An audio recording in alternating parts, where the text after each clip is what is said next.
I'm Ashley Stroop, one of the drivers for the Mars rovers Spirit and Opportunity, and I'm here with the latest rover update. Spirit has been having some real challenges lately. After making some good progress towards her science targets, Von Braun Hill and Goddard Depression, she slipped into some loose, soft soil and is now partly embedded. This embedding is made even more complicated by the fact that the rover is at a sharp tilt to the side and there are some rocks underneath the rover. One of these rocks may be contacting the belly of the rover and causing us some additional friction. Another one may be wedged against the left middle wheel and be the cause of a recent stall we saw on that wheel.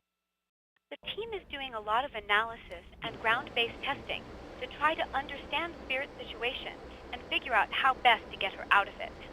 The public has been giving us tremendous support. Many of you have even sent us ideas on how to get Spirit out, including this idea sent to us by 7-year-old Julian, to use the robotic arm to help lift us out. While the robotic arm isn't strong enough to lift the rover, even on Mars, we are putting it to good use. We recently used the microscopic camera on the arm to take pictures underneath the rover. We're seeing parts of the vehicle that haven't been seen since she left Earth 6 years ago. But most importantly, we're now able to have a much better understanding of Spirit's situation. And we're going to put that to really good use when we figure out how to get her out. Happily, Spirit has also had some really great surprises recently. She's had several dust cleaning events of her solar panels courtesy of the Martian wind. Her solar panels, which were 75% covered with dust only 2 months ago, are now less than 20% covered. Her power levels have increased to more than 4 times the minimums we saw during winter. This gives her a much better chance of reaching her next science target and of surviving yet a 4th winter on Mars.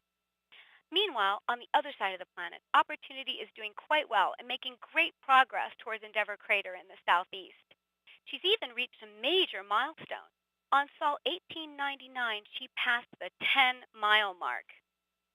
Now, we are seeing some slightly elevated electrical currents on the right front wheel, but we've developed some strategies that seem to keep those currents low. We're driving sometimes forward and sometimes backwards. We also are taking shorter drives and taking more extended rests between drives. In the next couple of weeks, we have a big decision to make. This decision involves whether to take a shorter path that goes through some very tall sand ripples or a longer path that takes us more safely around those ripples. We could be reaching Endeavour Crater as early as the fall of 2010, and we really look forward to seeing what we discover there. I'm Ashley Stroop, and this is your Rover Report.